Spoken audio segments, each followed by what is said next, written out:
Welcome to another episode of Full Frontal Fatherhood. My name is Julian Redwood, and today I want to help you deal with your anger. Anger can tear your family apart and make your home life really miserable, but you can deal with it. There are ways to respond to those moments that are constructive and helpful, and today I want to give you 4 things that you can do to change that experience. The first step is to come to understand a little bit about why you get so angry. Why is it when they do X, Y, or Z that it gets so under your skin and you respond so aggressively? Do they possibly deserve that level of response? I doubt it. So what's going on? Anger is a defensive response when we do not like how we're feeling. If we feel belittled or unvalued or threatened, we get hurt and we respond trying to protect ourselves with anger. We put up our shields and our spears and try to fight our way out of that bad experience. But in a moment of not being triggered, sit down and reflect. Why do I get so triggered there? Why am I so reactive? Just think about it. Maybe there was something that happened in your childhood that led to that level of reactivity. For me, the moment when I would really lose my control, particularly when my daughter was younger, are those hard moments where I was trying to hold a boundary with my daughter and my wife would come in and tell me I was doing it wrong and let go of that boundary and be the good parent, and I was just the mean parent. I felt so disempowered in that moment. I felt so disrespected. I felt like she was saying I was completely wrong. And that did trigger a lot of my wounding about being adequate and doing things wrong that are as a result of how I experienced my childhood. My response in those moments was really bad at times, but coming to understand why I was so reactive helped me to not be as reactive in that moment. The second step is what to do in those moments when you find yourself losing it. When we get triggered, the physiology in our body shifts and we move from a conscious part of our brain to a more reactive part of our brain. Once we're in that reactive part, we're not really thinking, we're not being rational, and we can't really handle the moment appropriately. We need to do things to get ourselves back into a conscious part of our brain. The easiest way is to give yourself a timeout. We so often give the kid a timeout when the kid doesn't need a timeout. We need a timeout. We need a chance to just stop, to let the hormones and neurotransmitters in our body come back to a normal level. Just say to the kid, "Oh, I need a timeout," and step out of the room. Depending on their age and their situation, maybe call for your partner to step in. Disengage yourself as soon as you can. If you're on your own with the kid, just lie down on the floor.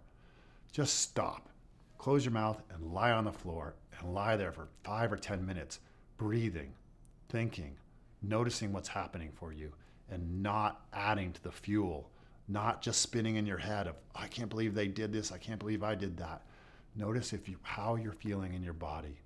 Notice the intense discomfort that you have in that moment and see if you can stop yourself from creating more harm.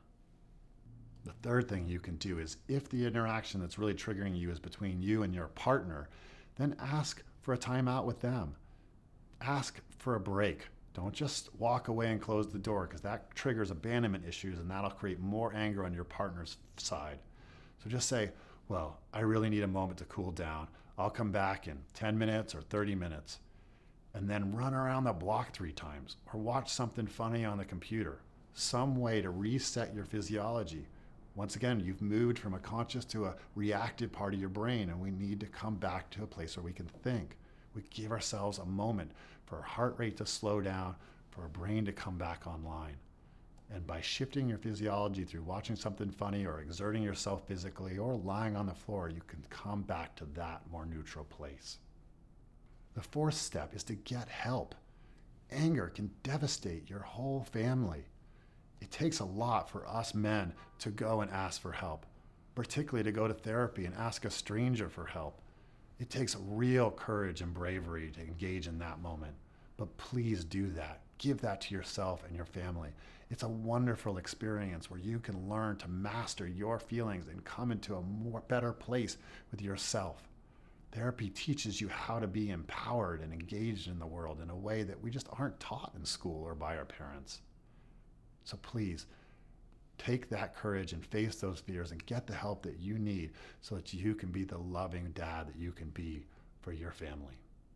So use these 4 things to come into mastery of your anger and don't let it devastate your family.